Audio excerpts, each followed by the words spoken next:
എല്ലാവർക്കും എട്ടാം ബന്ധവിൻ്റെ പുതിയൊരു ക്ലാസ്സിലേക്ക് സ്വാഗതം.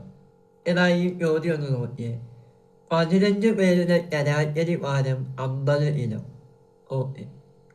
പിന്നീട് നോക്കിയപ്പോഴാണ് 2 പേരുടെ ഭാരങ്ങൾ 48, 57 എന്ന് എഴുതിയത് തെറ്റാണ്. ശരിയായത് 56, 64. ഓക്കെ. എന്നാൽ ഏറ്റവും ശരിയായത് ഏത് എന്താണെന്ന്, അതായത് ഈ ചോദ്യം എന്താണെന്ന് അറിയാമോ? എന്നാൽ 15 പേരുടെ ശരാശരി ഭാരം 50. അപ്പോൾ ഒരു കാര്യം മനസ്സിലായി. 15 ഇൻറ്റു 50 നമ്മൾ എല്ലാവർക്കും അറിയാം 750. 15 പേരുടെ പ്രായം നമ്മൾ അറിയത്തില്ല. പക്ഷേ 15 പേരുടെ പ്രായത്തിൻ്റെ ശരാശരിയാണ് 50. അതാണ് 15 ഇൻറ്റു 50, 750. ഓക്കെ, ഇത് നേരായ രീതിയാണ്. ഇനി ഉദായിക്കൊണ്ട് ഞാൻ ആദ്യം ഈ നേരായ രീതി എന്താണെന്ന് പറയാം.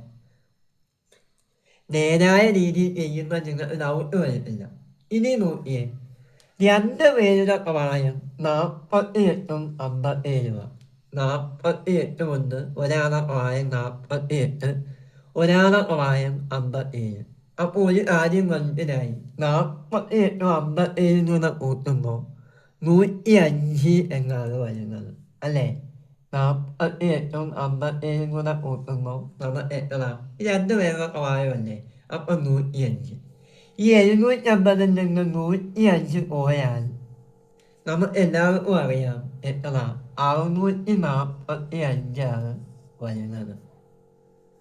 അപ്പോൾ ആ തെറ്റായാലും നമ്മൾ മൈനസ് ചെയ്തപ്പോൾ 645 വരുന്നത്. പിള്ളാരെ 645 വരെ വന്നത് എങ്ങനെയാണ് മനസ്സിലായോ? അതായത് 15 പേരുടെ ശരാശരി 50. അപ്പോൾ 15 ഇൻറ്റു 50 750. 48 വയസ്സുള്ള ആളും 57 വയസ്സുള്ള ആളും അത് തെറ്റായ ആൻസറായിരുന്നു. അപ്പോൾ അത് രണ്ടും കൂടെ കൂട്ടുമ്പോൾ 105. 750 നിന്ന് 105 പോകുമ്പോൾ 645 വരും. പക്ഷേ യഥാർത്ഥത്തിൽ അവിടെ എന്താ വേണ്ടേ? ശരിയായത് 56ഉം 64. അല്ലേ? 56ഉം 64. ഈ 56ഉം 64 കൂടെ കൂട്ടി നോക്കിക്കോ, 120 വരുന്നത്, അല്ലേ? അപ്പൊ സ്വാഭാവികമായും ഈ 645 കൂടെ 120 കൂട്ടുമ്പോൾ 765 വരും. ഓക്കെയാണ്. ഈ ശരിയായ ആൻസർ കൂട്ടുമ്പോൾ 765 വരും. അപ്പോൾ 765-നെ 50 കൊണ്ട് ചെയ്താൽ മതി. നമ്മൾ എല്ലാവർക്കും അറിയാം 765-നെ 50 കൊണ്ട് ചെയ്യുമ്പോൾ. ഓക്കെ, ഞാൻ പറഞ്ഞതിനകത്ത് ചെറിയൊരു മിസ്റ്റേക്ക് വന്നു. അതായത് 15 പേരുടെ 50, 750. 48ഉം 57 വയസ്സുള്ള ആളെ വയസ്സ് തെറ്റാണ്. അപ്പോൾ അത് രണ്ടും കൂടെ കൂട്ടി 105. 750 നിന്ന് 105 പോയാൽ 645. ഇത് ഓക്കെയാണ്.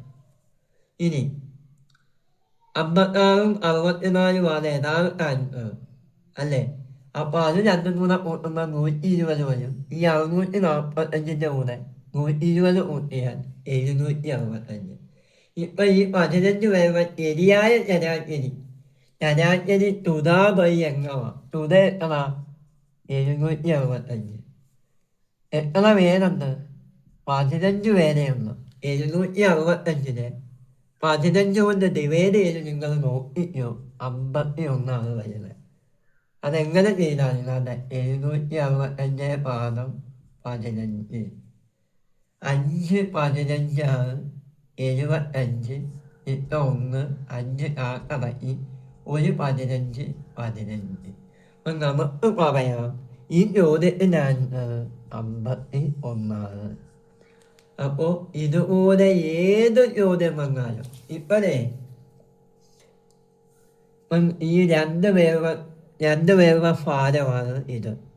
അതേപോലെ 3 പേരായാലും 4 പേരായാലും ഇതേ മോഡലിൽ ചെയ്താൽ മതി കേട്ടോ. ആദ്യം തെറ്റായത് കൂട്ടി അത് മൈനസ് ചെയ്യണം, പിന്നെ ശരിയായത് കൂട്ടി അത് കൂട്ടണം. എന്നിട്ട് അതിൽ നിന്ന് എണ്ണം കൊണ്ട് ഡിവൈഡ് ചെയ്യുമ്പോൾ നമുക്ക് ശരിയായ ശരാശരി കിട്ടും. Okay, answer 51. അത്യാവശ്യം നല്ലൊരു ചോദ്യമാണ്. ഇത് എളുപ്പ വഴിയൊന്നും ഞാൻ പറയുന്നില്ല. ഇതേ മോഡൽ ചെയ്യുന്നതായിരിക്കും നിങ്ങൾ ഉപകാരപ്പെടുന്നത്. എത്ര വലിയ ചോദ്യമായാലും നിങ്ങൾക്ക് ചെയ്യാൻ പറ്റും. ഓക്കെ, അടുത്ത നല്ലൊരു ചോദ്യമാണ് നോക്കിയേ. 12 സെന്റിമീറ്റർ നീളവും 10 സെന്റിമീറ്റർ വീതിയുമുള്ള ഒരു ചതുരത്തിൽ ഉൾക്കൊള്ളാൻ കഴിയുന്ന ഏറ്റവും വലിയ വൃത്തത്തിന്റെ പരപ്പളവ്.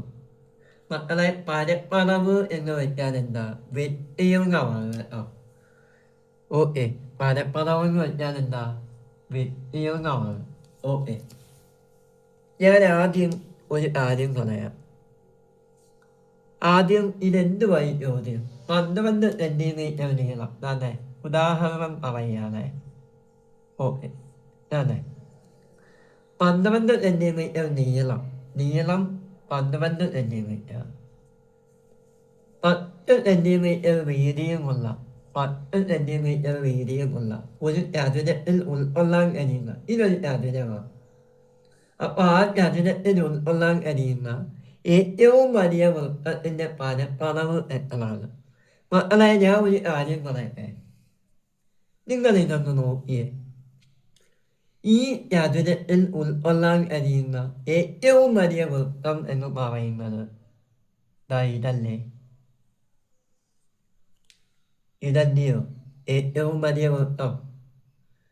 ഓക്കെ അല്ലേ? മനസ്സിലായോ? ഇവിടെ ഇവിടെ ഒരു കാര്യം മാത്രം നിങ്ങൾ ഓർത്ത് വെച്ചാൽ മതി. ഈ ചതുരത്തിനകത്ത് നിൽക്കുന്ന ഈ വൃത്തം എന്നുള്ളത് ഇതിൻ്റെ വ്യാസം, ഈ വൃത്തത്തിൻ്റെ വ്യാസവും ചതുരത്തിൻ്റെ വീതിക്ക് തുല്യമാണ്. അല്ലേ? നീളത്തിനല്ല, വീതിക്ക് തുല്യമാണ്. ഇപ്പൊ ഇത് വൃത്തമാണ്. ഇവിടം വരെയുള്ള ഈ വരയാണ് ഈ വൃത്തത്തിൻ്റെ വ്യാസം എന്ന് പറയുന്നത്. ഈ വൃത്തത്തിൻ്റെ വ്യാസം ഈ ചതുരത്തിൻ്റെ വീതിക്ക് തുല്യമാണ്. അല്ലേ? ഇത് തന്നെ ഈ ഹൈറ്റ് അല്ലേ ഇതും. അപ്പോൾ ആ ഒരു കാര്യം എപ്പോഴും ഓർമ്മ വേണം. ഇനി നമ്മൾ എന്താ വേണ്ടത്? പരപ്പളവ്, അതായത് വിസ്തീർണം ആകുന്ന ഇക്വേഷൻ പയ്യാർ ഒരു വൃത്തത്തിൻ്റെ വിസ്തീർണം ആകുന്ന ഇക്വേഷൻ എന്ന് പറയുന്നത് പയ്യാർ സ്ക്വയറാണ്. ഇനി നമുക്ക് ചെയ്യാം. ആ ഓപ്ഷനകത്ത് പൈക്ക് വില കൊടുത്തിട്ടില്ല. അപ്പം നമുക്ക് പൈക്ക് വില കൊടുക്കണ്ട. Pi into r square. ഇനി ആറാണ് നമുക്ക് കണ്ടുപിടിക്കുന്നത്. ഏതാ?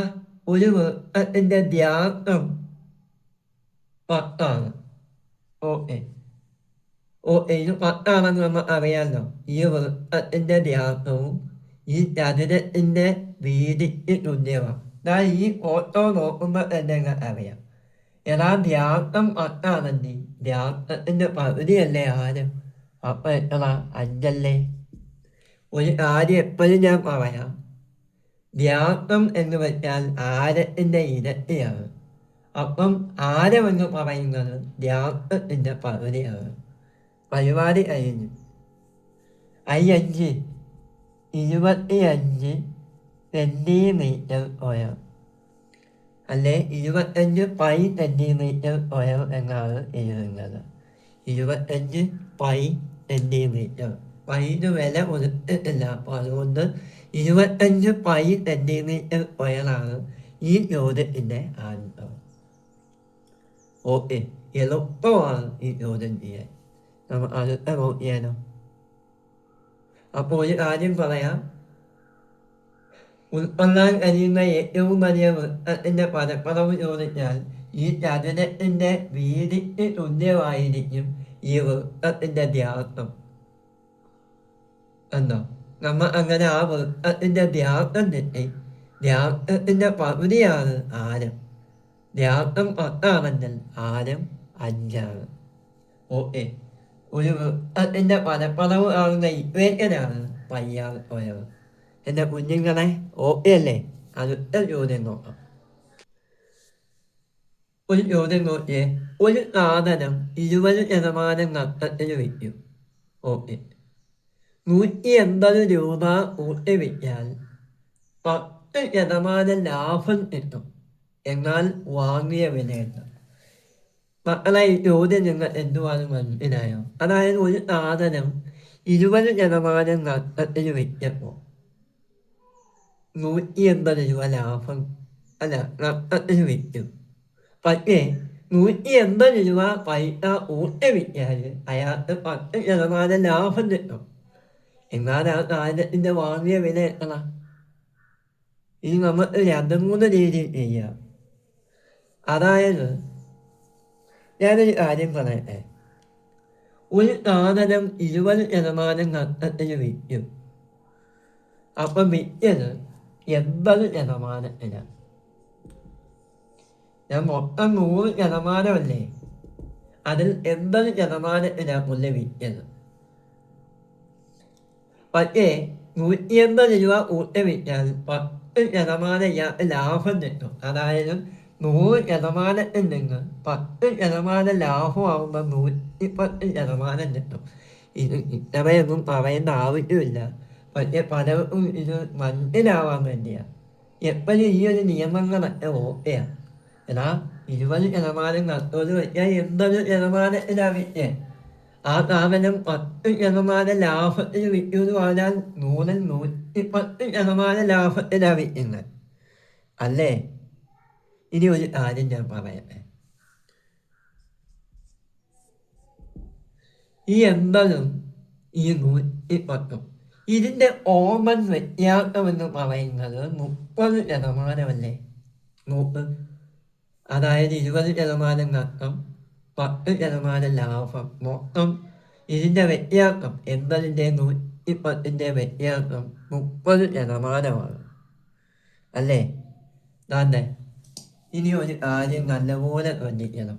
അപ്പോൾ ഒരു കാര്യം മനസ്സിലായി. ഈ 30%-മാണ് നമുക്ക് ചോദ്യത്തിൽ തന്നെ എന്ന 180, അല്ലാതെ 10%. അതായത് ഒരു സാധനം 20% നഷ്ടത്തിന് വിറ്റും 180 രൂപ കൂട്ടി വിറ്റാൽ 10% ലാഭം കിട്ടും. അപ്പം അവിടെ മൊത്തം നമുക്ക് വേണ്ടത് 30%. അല്ലേ?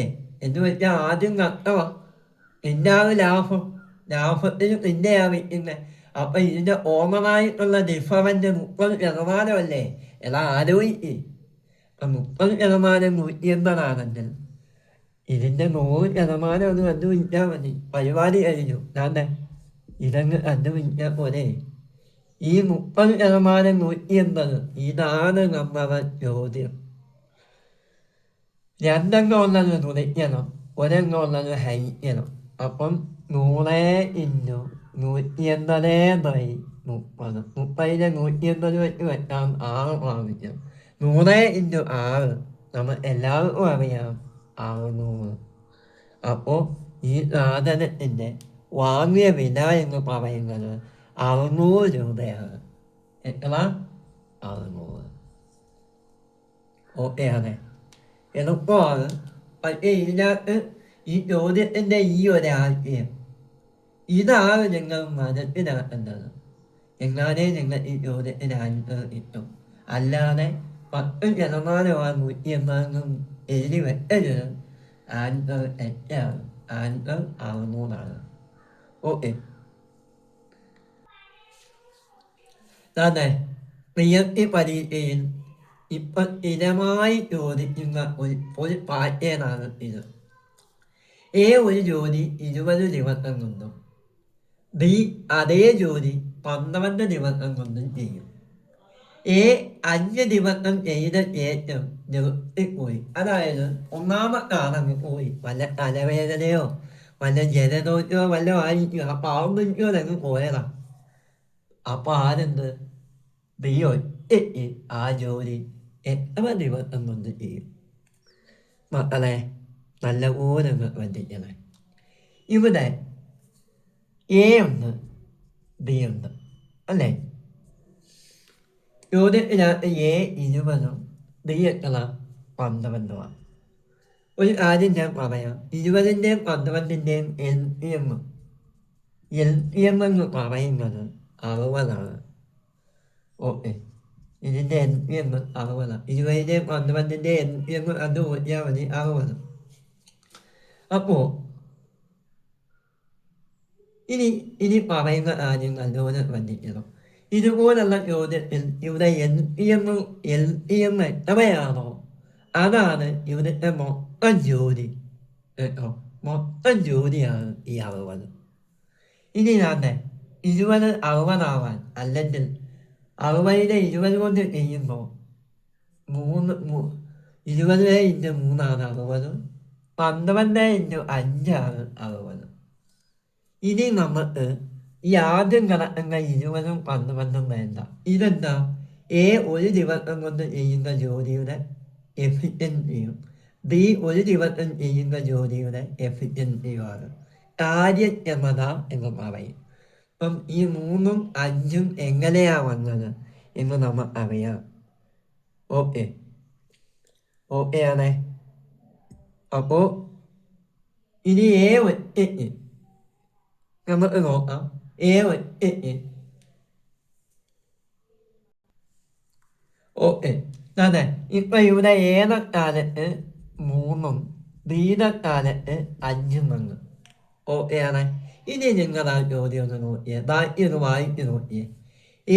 5 ദിവസം ചെയ്ത ശേഷം അപ്പൊ ഈ എന്ന് പറയുന്ന ആൾ 3 ഞാൻ 5 ദിവസം ചെയ്തു. അപ്പൊ 5 × 3 മൊത്തം 15 ജോലി ചെയ്തു. മൊത്തം ഇവിടെ 60 ജോലിയാ. അതിൽ 15 ജോലി ഒറ്റയ്ക്ക് ചെയ്തു. പിന്നെന്താ ഉമ്മാൻ ചോദിക്കുന്നത്? ആ ജോലി ബാക്കി വരുന്ന ജോലി എത്ര ദിവസം കൊണ്ട് ചെയ്യുമെന്ന് ഓട്ടോമാറ്റിക്കായിട്ട് നിങ്ങൾക്ക് അറിയാം. 60 നിന്ന് 15 ജോലി അവിടെ ആരാ ചെയ്യുന്നത്? ആ ചെയ്യുന്നത്. ബാക്കി ജോലി 45 ജോലിയുണ്ട്. എന്നാ ആലോചിക്കണ, മൊത്തം 60 ജോലിയാണ്. അതിൽ 15 ജോലി ആ ചെയ്യുന്നത്. ബാക്കി 45 ജോലി ആരാ ചെയ്യുന്നത്? ബിയാ. പക്ഷേ ബി ചെയ്യുന്ന ജോലിയല്ല ചോദിക്കുന്നത്. ബാക്കി എത്ര ജോലി ഉണ്ടെന്നല്ല ചോദിക്കുന്നത്. ബി എത്ര ദിവസം ചെയ്യുമെന്ന് അല്ലേ? അപ്പം ബി ഒരു ദിവസം ചെയ്യുന്ന ജോലിയാണ് 5. അപ്പം എല്ലാവർക്കും, എൻ്റെ കുഞ്ഞുങ്ങൾ എല്ലാവർക്കും അറിയാം 45/5. ബി ഒറ്റയ്ക്ക് ചെയ്യുന്ന ബാക്കി ജോലി 9 ജോലിയാണ്. എപ്പോഴും ഒരു കാര്യം പറയാം, ദിവസം കാണാൻ, അതായത് ജോലി ചെയ്യുന്ന ദിവസങ്ങൾ കണ്ടുപിടിക്കാൻ എന്താ വേണ്ടത്? വർക്ക് ബൈ എഫിഷ്യൻസിയാണ്. ഇവിടെ വർക്ക് ബാലൻസ് ഉള്ള വർക്ക് 45. 45/50 9 അല്ല 5.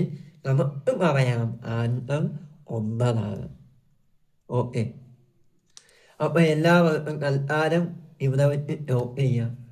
ഇനിയുണ്ട് ഒരുപാട് ചോദ്യങ്ങളുണ്ട്. അപ്പോൾ ഇനി വലിയ വീഡിയോ ആക്കുന്നില്ല, കാര്യം നിങ്ങളത് കാണാൻ ബുദ്ധിമുട്ടാവും. അപ്പോൾ അതുകൊണ്ടാണ് ഇങ്ങനെ പോലെ.